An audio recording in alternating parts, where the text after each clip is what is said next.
The best thing I can tell you is unity. We learn in politics that in numbers there is power. Today I rise to honor the legacy of the late Congresswoman Barbara Rose Collins, Michigan's first African-American Congresswoman. My people are suffering not just in the city of Detroit, but also in the state of Michigan.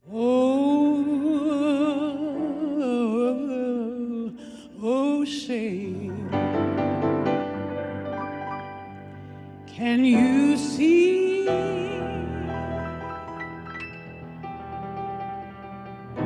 by the dawn's early light what surprise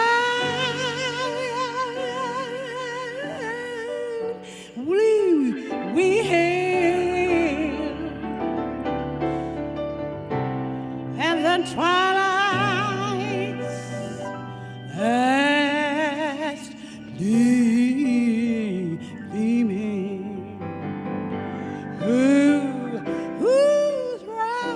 Whose broad stride?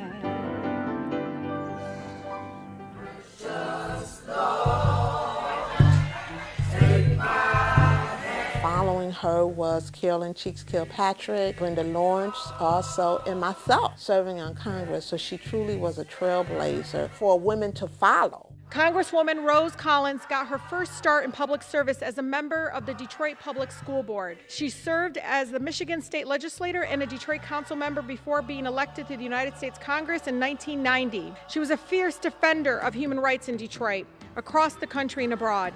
She dedicated her career to making our community stronger and our country better.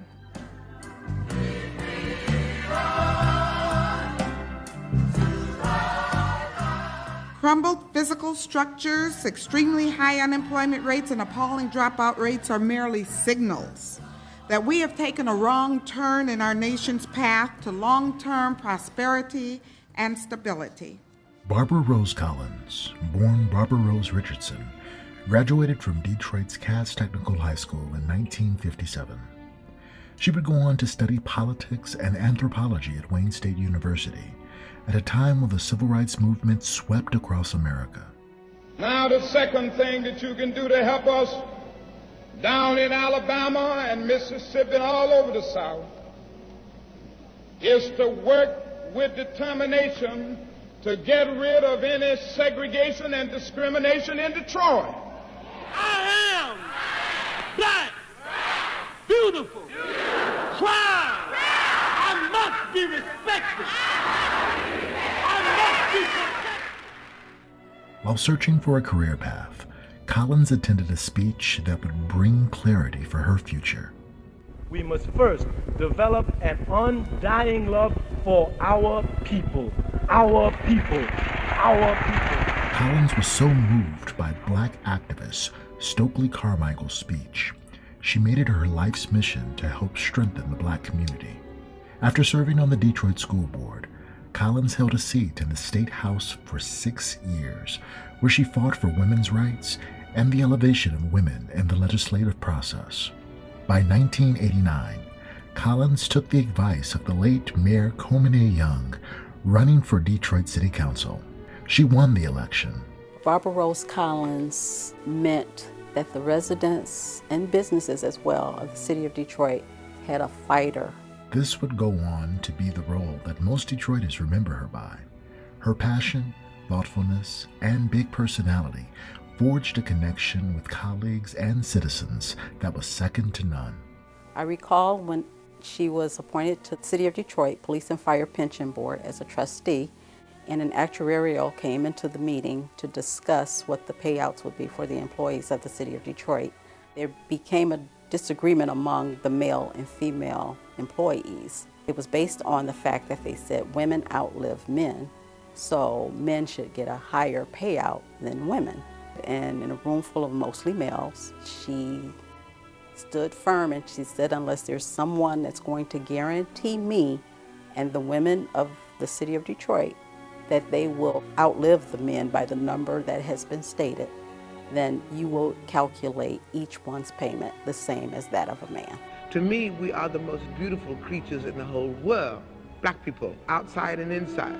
And to me, we have a culture that is surpassed by no other civilization, but we don't know anything about it. My job is to somehow make them curious enough or persuade them to get more aware of themselves and where they came from.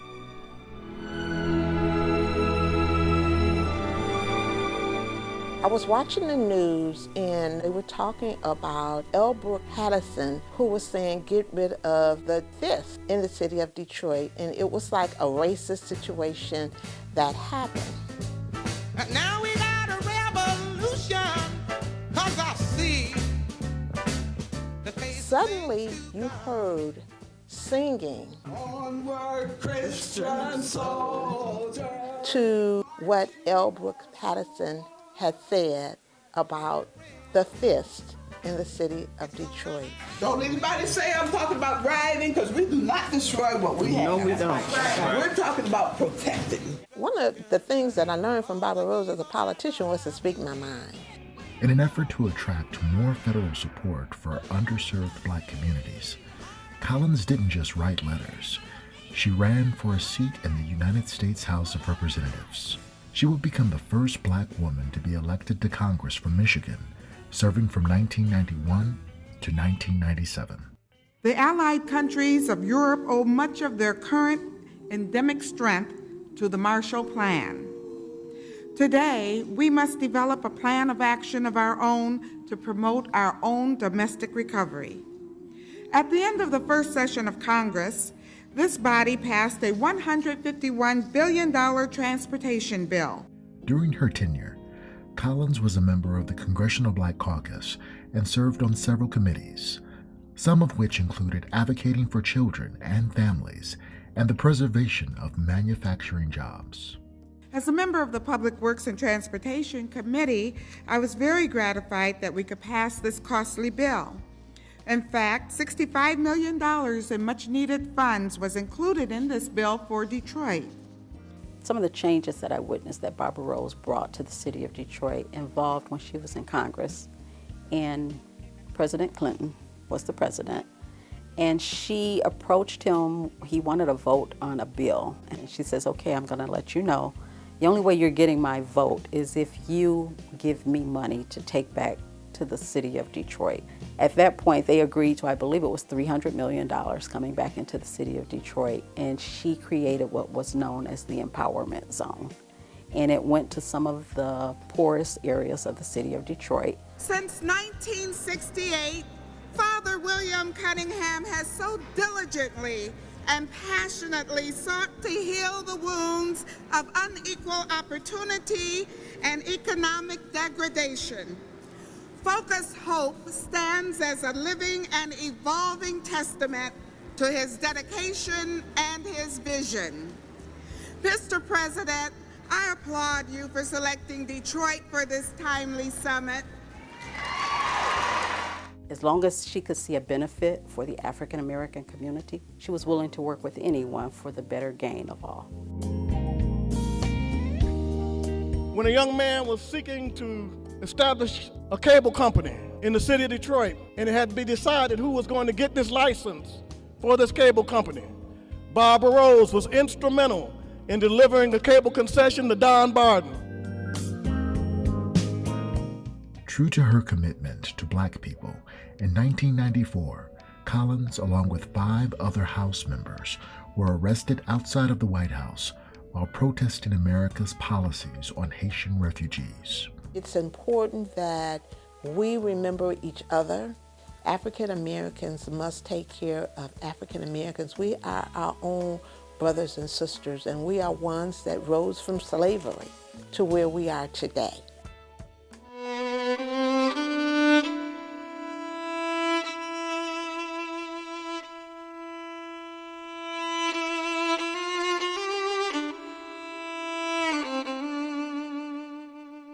As Juneteenth celebrations continue to spread, so does a greater appreciation of African American history. We must revive and preserve Juneteenth not only as the end of a painful chapter in American history, but also as a reminder of the importance of preserving the lines of communication between the powerful and the powerless in our society.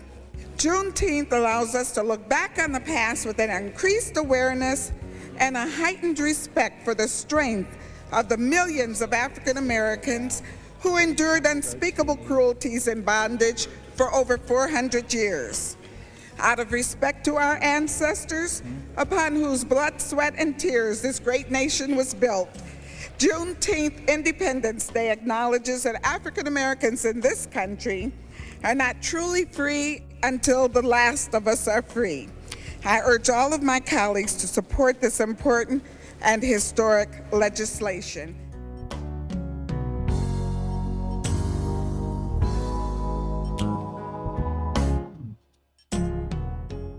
With more to accomplish in her hometown, in 2001, Collins came full circle, once again winning a seat on the Detroit City Council.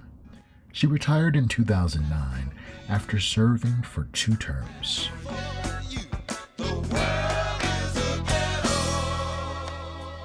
The news media, with a lack of responsibility, have resorted to calling us names. And that's why I said your mama.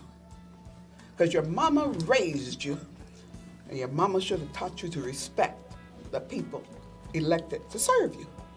And if your mama didn't teach you to respect those who govern you, then your mother is responsible for the type of person you are. She was very active in the communities in the block grant during the budget time. And she would make sure that there was money there for the communities to be serviced in their area. Anything someone would come to Barbara Rose and talk to her about, she would be one that would try to assist them and help them with their problem. And she wouldn't stop. Barbara Rose Collins died on November 4th, 2021, with complications from COVID-19. She was 82 years old. To honor her life and legacy, on November 13th, 2021, Michigan Governor Gretchen Whitmer ordered U.S. and Michigan flags within the state capitol complex to be lowered to half-staff. She believed to whom much was given, much is required. We should be about the business of putting people in office, not just African American women, but men too, but predominantly African American women, because usually when we put black women in political office, we know what they're going to do. Barbara Rose will never be forgotten. May she rest in peace.